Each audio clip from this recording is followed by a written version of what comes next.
Welcome to a new episode of Hedi's Innovation Gym. I'm Hedi, and in today's video I'll share another virtual team building activity. The 10th this year here on this channel, and again upon request. So should you ever have any requests, just let me know in the comments section and I'll attend to it. This exercise is called the virtual team building activity, personal and powerful for remote teams. Another name for it is Whose Life Is It? It's a game that helps you become more connected on a personal level. My assumption is you're not meeting in person very often these days, and because we're all human beings in need of connection, this activity helps you to get to know each other in a fun but very, very personal way. By showing pictures of your home, but not any part of your home, and I'll get to more details in a second, and then let all others guess whose life is it. In this video, I'll give you a step-by-step process on how to facilitate this exercise. But before we dive in, and if innovation content like design thinking tools and transformation strategies benefit you, subscribe and like and hit the bell for your weekly innovation inputs. Now, what do you need for your activity? You need first and foremost a facilitator. You probably. Then, as an easy and quick homework, you ask your fellow teammates to send you some pictures of, for example, their opened fridge. Some more example I'll give you in the end of the session. And that act of taking a picture just takes them under a minute to do so. So don't hesitate to ask them that. It really just is under a minute, opening up the fridge, taking a picture and sending it off. No polishing up, just as is. Into your mailbox, not in an open chat, because it's important that nobody else sees it. It's important because all others have to guess it later. And that would spoil the whole exercise. Why is the fridge a great source? Well, because what is more personal than a picture of a fridge? Remember, the game is all about guessing whose life is it, and the fridge can give you a lot of hints. Who's living with you, what kind of stuff you put into your body, what kind of person is behind that. And now you meet with your team virtually and you show one picture at a time without referencing any name.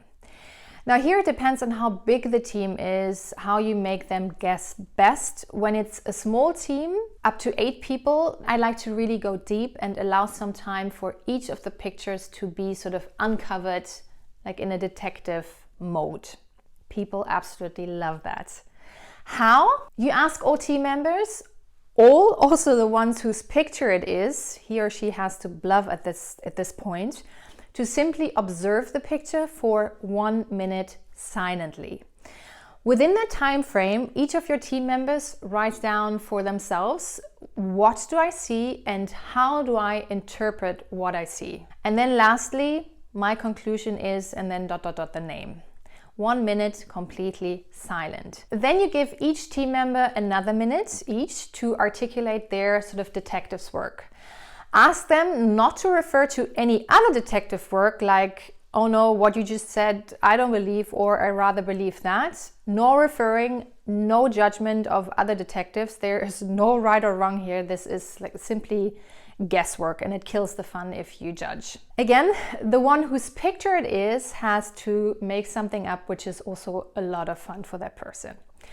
Also, here no comments are allowed during the course of reading out all the detective statements, because that might influence what the team members who haven't had the chance to share their guesswork will share in the end. Only at the end, when everyone has shared their thoughts, the one whose fridge it was is allowed to speak up. And if there are some questions, which I'm sure there always are, can he or she answer them? For example, I don't know, why do you have 10 soy sauces in your fridge? What do you do with them? Why do you have a Korean drink there? What is that big bottle right in the middle? So lots of questions, lots of discoveries at this point as well. And then if you like, you can give also points to those who got it right, and then you have a winner at the end of the game, which is a real plus for competitive teams especially. Or then if you're a bigger team, this process will probably be too long and you can just tweak it a bit, put out the picture and then give each team member the possibility to guess whose fridge this is,